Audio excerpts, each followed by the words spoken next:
কালি এখনো উঠে যায়নি।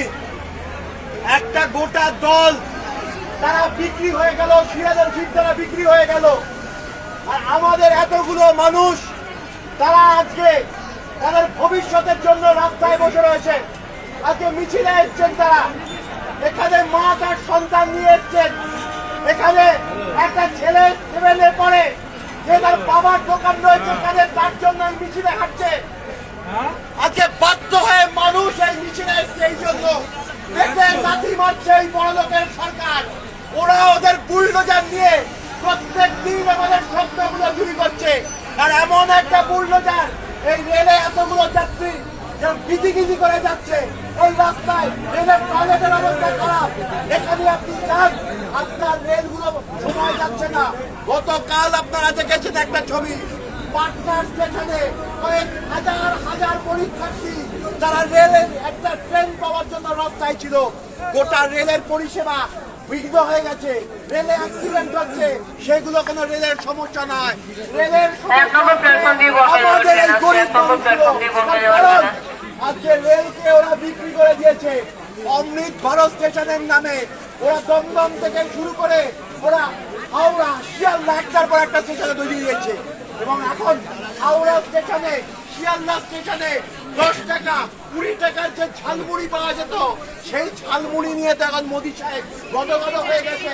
কিন্তু ঝালমুড়ি যারা বিক্রি করছেন তাদেরকে পেটে লাথি মারছেন তারা। শুধু তাই নয়, আজকে দেখুন শিয়ালদায় যান, ওখানে পিসি চন্দ্র থেকে শুরু করে সোনার গয়নার দোকান হয়েছে 4টে।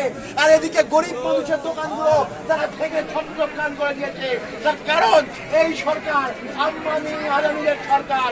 আর যারা বলেছিল হিন্দুদের কথা বলেছিল, আজকে দেখুন এই মিছিলে সমস্ত হিন্দু মুসলমান নির্বিশেষে সবাই আক্রান্ত হয়েছে, সবার দোকান ভাঙা হয়েছে। তাই তো আমরা দেখেছি যাদবপুরে, তাই দেখেছি দমদমে, যখন ঠাকুরের ওই মূর্তিগুলো পাশে রয়েছে ভেঙে দিয়েছে। তার কারণ এই যে সরকার রয়েছে এরা শুধুমাত্র বড় লোকের কথা শোনে।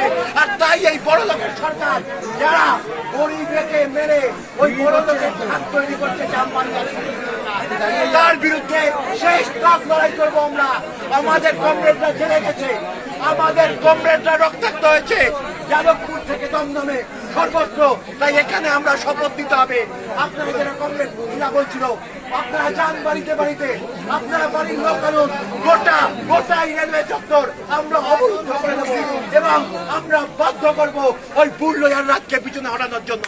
তাই আসুন এই বুলডোজার আমাদের মানুষের ঐক্যবদ্ধ লড়াই তখনই জয়যুক্ত হবে। এই আসুন এই মানুষ মারা নীতি, এই বিজেপির ভয়ঙ্কর গাড়ি আসছে।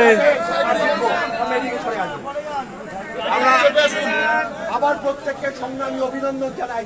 আজকে এই বীর বিক্রমে আজকে সমস্ত কিছু উপেক্ষা করে আসবার জন্য সামনে যখনই যে কোনো মুহূর্তে যখন দেখবেন রেলের লাইন কেটে দিচ্ছে, ওরা হচ্ছে যেখানে ইলেকট্রিকের লাইন কেটে দিচ্ছে, তখনই ওরা আক্রমণ করতে যাচ্ছে। তাই আপনারা সজাগ থাকবেন, যারা রেলের চত্বরে থাকবেন সজাগ থাকবেন। কারণ এই যে যারা রেলের কর্মচারী যারা রয়েছে,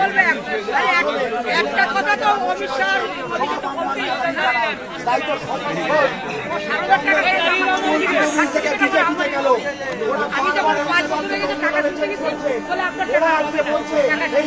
গাড়ি আসছে, অপমান করছে। সমস্ত অপমানে আমরা শোধ দেব। গাড়ি আসছে।